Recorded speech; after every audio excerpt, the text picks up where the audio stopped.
Ang balaang kasulatan nag-ingon, pangmanggihatagon sa mga buhi, apan ayaw hikalimti ang paghandom sa mga nangamatay. Sir,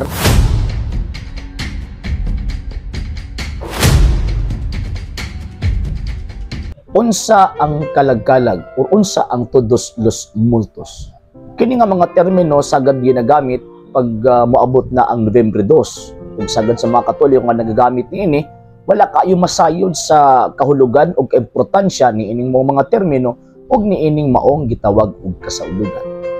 Unsa man ang Todos los Multos or All Souls Day?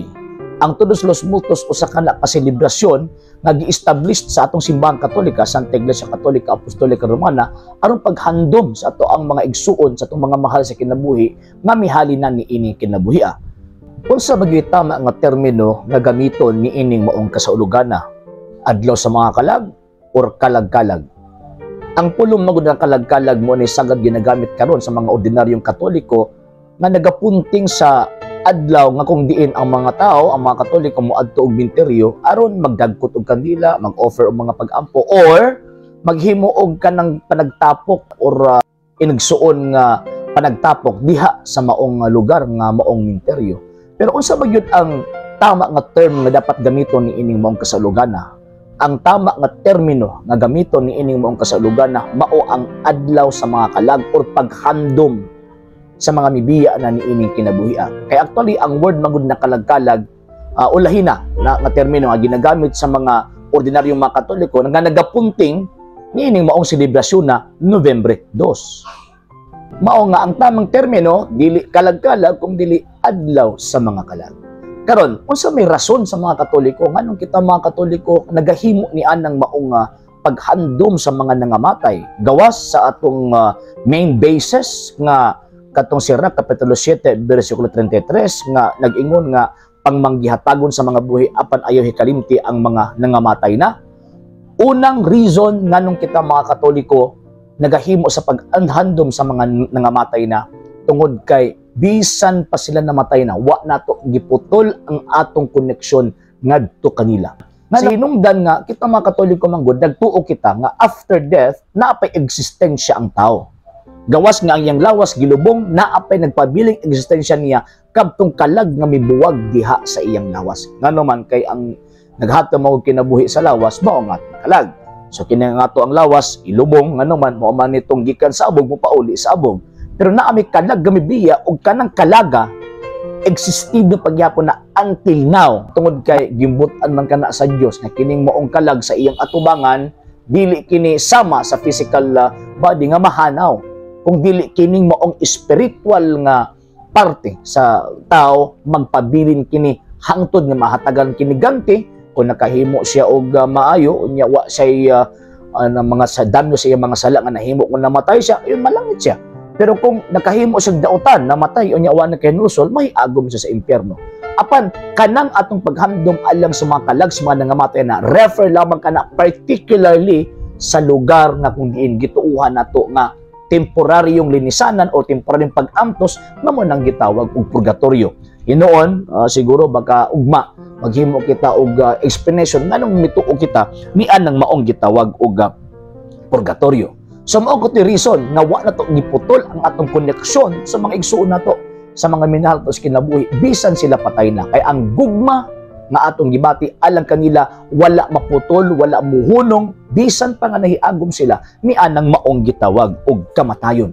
So tungod ni anang maong gugma, tungod ni anang maong pag-amping sa atong mga igsuon, sa atong mga minahal sa kinabuhi nga mibiya na ni ining kinabuhia mo nang mobisita tag minteryo every November 2 and at the same time mo himo tag pag-ampo alang sa ilang mga kalag. Una sa kung kabante mo sa simbang Katolika every alas 8 sa gabi bagtingon ang kampana pagpadayag ka na nga gi-remind ta gipahinumduman ta nga maghimo tag pag-ampo alang sa mga mihalina ni ining kinabuhia.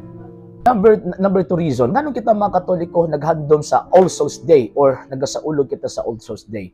Tungod kay katwa akong gingon nga ganina after death na pa eksistensya ang maong kalag. Ug kanang mo eksistensya ha, mahitabo nga naay event nga mahitabo sa tao. Unsa man tong event nga mahitabo sa tao or mahitabo sa tao sa panahon sa kamatayon. Pag mamatay ang tao, magbulag ang lawas ug ang kalag. Ang lawas muuli sa bug, ang kalag muuli dito sa Ginoong Dios. nga may naghatag niini. Unsay mahitabo? Hebrews chapter 9 verse 27, mahitabo ang particular judgment or hukom tinagsa. So, again, kung nakahimo kita og maayo samtang kita buhi pa, mahiagom kita dito sa gitawag og langit. Pero kung naghimo kitag daotan, namatay ta unya wa na kahinulsol, ay mahiabot ta sa impyerno. Pero kung nakahimo ta og daotan, nakahinulsol kita, nahibalik ang grasya dinhi nato pinagdasam mga sakramento, unya wa na to mabayri ang danyo sa itong mga sala, ibutang ta didto sa purgatorio. Og niining maong adlaw anang November 2, moon ang adlaw nga diin ang tibuok ka Kristiyanuhan mag-offer og pag-ampo dungan. Uban sa kahiusa, mag-offer og pag-ampo alang sa mga kalag nga naa ni anang maong lugar. Tungod kay ang mga panginahanglan sa mga kalag nga naa sa purgatorio, mao ang pag-ampo sa gitawag ng pamilya. Dili nang halad-halad ha. Kay kanang halad-halad usa ka na ka pagano nga teachings, pagano nga pagtulunan. Ang mahalad nato dito sa Ginoong Dios para sa mga kalag, sa mga nangamatay na, mao ang pag-ampo. Hinoon, again, sa kunang giingon nga ganina, dili pa lang dugay, na atay separate content ni anang maong issue o kini anang maong topic, kaya para at least ato ang matadtad kung nganong kita mga Katoliko mituuman ining maong adlaw sa mga kalag. Lastly, nganong nagsaulog kita sa adlaw sa mga kalag or adlaw sa mga igsuon natong mibiya na niining maong kinabuhi at tungod kinaate pagtuo kanang communion of saints, kanang kahiusahan sa mga santos diya sa ato ang kriyado. Sa atong simbang Katoliko, Santa Iglesia Katolika Apostolika Romana, kung mga tagsimbahan, nagcompose ka na sa tulo ka estado. Number 1, kanang triumphant church that refers to the saints in heaven. Number 2, kining militant church, kita nga mga buhi pa nga naningkamot, nakig-battle against sa yawa, nakig-battle against sa mga pagsulay, o nakig-battle mahitungod sa tentasyon ni ining maong kalibutan o gilauman kita sa Dios nga mag-persevere sa grasya nga ato ang gitawag ug dawat. And lastly, kanang giingon nga purgatorio sa mga kalag nga naa ni anang maong lugar nga temporaryong nag-antos kay kanang mga kalag na sa purgatorio nauban man guna sila. Kalayo man gyapon ang purgatorio. And ang kalayo sa purgatorio way kalainan sa kalayo sa impyerno. Dili man ingon nga extension kay same man daw nga kalayo according ni Saint San Cirilo sa Alexandria. Same makalayo ang masinati sa mga kalag na sa purgatorio, same makalayo sa impyerno. Pero ang kalainan lang kay malingkawas pa ang mga kalag nga naa ni anang maong purgatorio. Onya kining lawas atong Ginoong Jesucristo usa man ka mistiko, wala ang bation sa usa ka bahin, bation gyud na sa tibuok lawas atong Ginoo. Mao na ang kitang mga Katoliko, bisan pag nangamatay na sila, bisan pag mihali na ni sila ni ining maong gitawag og kinabuhi, nagpabilin ang atong connection didto nila og pinaagi niini mo nang mag-offer ta og pag-ampo alang kanila kay mao na kinahanglan nila sa karon nga panahon, especially kanang paghimo o pagtambong nato sa santos nga misa. So mo nang tulo ka mga dagkong mga rason ang kita mga Katoliko nagsaulong sa Todos los Santos and Todos los Multos or adlaw sa mga kalag ngano magtungod kay mas maayo magud nang makabawta kung unsa nga to ang gihimo kay nagiingon nga you cannot love the things which you do not know. Dili nato mahigugmang usa ka butang kung wala nato kini maisayri. So kung masayra nato kining maong kasulugana, so ang mahitabo mga higala Megson, mas the more pangahigugma itong pagtuo ngano man kay nasayod ta unsa nga atong gihimo nganong ato ning gihimo ug unsa sang putanan sa atong gihimo. And again, obligasyon nato nga mga Katoliko ang pag-offer o pag-ampo alang sa mga nangamatay tungod sa hinungdan na again sila nagpabiling bahin sa lawas ni Kristo, kabahin sa mistikong lawas ni Kristo nga maong simbahan o pinaagi niini gitawag ta sa atong simbahan nga maghimog debosyon ngadto sa Dios para sa ilahang gitawag og mga kalag. And atangin ninyo ang next video niini kay atong ipasabot kung unsa may kahimtang sa mga kalag nga naa ni anang maong lugar nga purgatorio. Ayaw di mo kalimot sa pag-like, share, follow sa atong Facebook page, RJ Horolan Sandro Second TV, apalya punta gamit yung page, Kuya Apologist TV page, and RJ's Vlog 2022. And pwede sa mo mag-send ng Facebook. Also, sa wala pa nakapag-subscribe sa itong mga channels, i-subscribe niyo itong mga channels, Dali Catholic, Apologist, International Official, RJ Sandro Second TV, Kuya Apologist TV, and Barrio Kawayan Religious Forum. And pwede sa mo mag-send din na og super stickers and super chats. And thank you kayo sa inyong tabang, sa ilabi na sa inyong pagtanaw, sa inyong pag-share ni ining atong programa, ug unta daghan pang mga Katoliko makapon sa atong pagtuo, ug unta daghan pang Katoliko manalipod sa atong pagtuo. Ecclesiam servire et fidem Catholicae.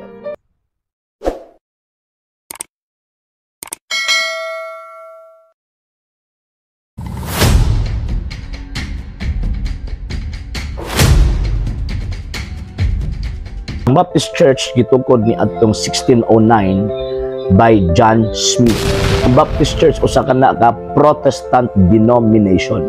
So kung Protestant denomination, buti pa sabot wala connection kang Kristo. So kung minatag katinuuran or kamatuuran, matuang pangitaon, syempre ang tinuod na reliyon katong gitukod og Dios. Ang simbahang Katolika, Santa Iglesia Katolika Apostolika Romana, iglesia gitukod sa tuang Ginoong Jesucristo. The rest of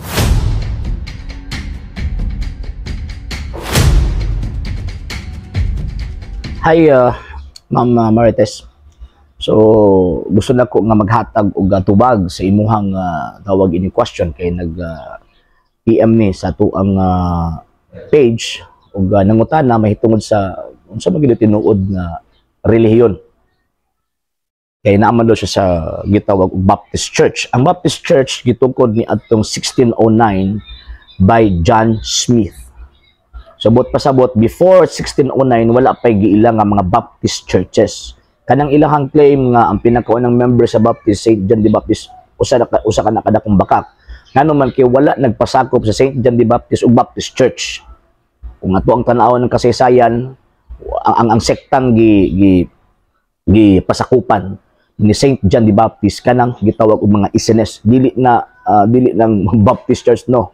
Ang Baptist Church usa ka na ka Protestant denomination. So kung Protestant denomination, buti pa sabot wala connection kang Kristo.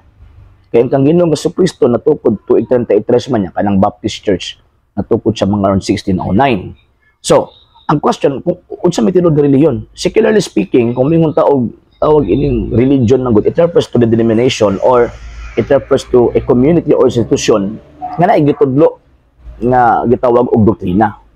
So, kung yung katinuuran or kamatuuran, matuang pangitaon, syempre, ang tinuod na reliyon, katong gitukod o Diyos. Katong gitukod ni Ginoong Jesucristo. Kanang gitukod og tao, di na tinuod na reliyon. So, kawalo man kumam nga na edukado ta, na atay gitawag og eskwelahan, ug di ba na mamakak ang kasaysayan god? Ang kasaysayan di na mamakak. Nga ang religion nga gitukod ni Ginoong Jesucristo existido aning kalibutan from the 1st century AD until now. And mas pinakamaayo nga kamupod ang mutanaw or mubasa ni anang maong mga libro kay para at least inyo ang ma-counter research ba ug ma-counter ninyo ang argumento sa mga Katoliko nga nagprueba nga ang simbahang Katolika Santa Iglesia Katolika Apostolika Romana iglesia gitukod sa tuang Ginoong Jesucristo. The rest of that dili na tinuod nga iglesia gitukod ni Kristo. Kanang giingon sa St. Matthew chapter 16 verse 18 that my church, I will build my church. That church, it refers only to the Catholic Church. Dili na refer sa Baptist Church, kay Baptist Church, mga good ma'am, sa gitukod lang sa Amerika. Before 1609, wala pa Baptist. Nya, kanang Baptist Church, mga good mo, pinakadali nga, magkatag-katag nga, gitawag og mga pundok. Ano man, pag di ganyan magkasinabot, so may tabuan na, iyahira po na silang tukod. So, muna ito ba na ko si mong pangutana, ma'am? Na ang tinuod nga reliyon mao ang Santa Iglesia Katolika Apostolika Romana ug dili ng Baptist Church kay ang Baptist Church usa ka na ka pundok, usa ka na ka iglesia nga gitukod og tawo from America.